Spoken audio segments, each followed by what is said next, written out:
কেন্দ্র উপজেলা। আমার প্রিয় নেতা আলহাজ ডক্টর রফিকুল ইসলাম হিলালী ধানের শীষ মনোনীত প্রার্থী মনোনয়ন পেয়েছেন। উনি অনেক নির্যাতিত, নিপীড়িত। আমাদের বিএনপির 43 বছর ওনার রাজনৈতিক জীবনে অনেক কষ্ট করেছেন উনি। 57টা মামলার আসামি।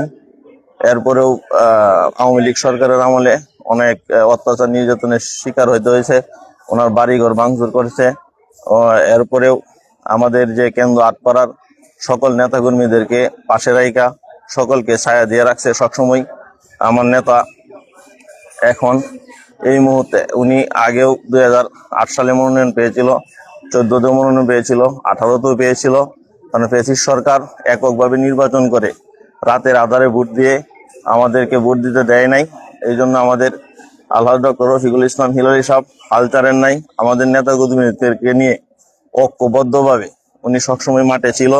আমি ধানের শীষের পক্ষে, আলহাজ ডক্টর রফিকুল ইসলাম হিলালীর পক্ষে আমি ধানের শীষের ভোট চাই। আমি সকলের কাছেই, কেন্দ্র আটপাড়া সকল জনগণের কাছেই আমি আশা প্রত্যাশা রাখি যে আমার নেতা অনেক নিপীড়িত, নির্যাতিত, আমাদের পাশে সবসময় ছিলেন। কেন্দ্র নেত্রকোনা, উনি নেত্রকোনা জেলার সদস্য সচিবের দায়িত্ব পালন করেছেন। উনি নির্বাচিত সাধারণ সম্পাদক নেত্রকোনা জেলার। এখন ধানের শীষের মনোনয়ন পেয়েছেন।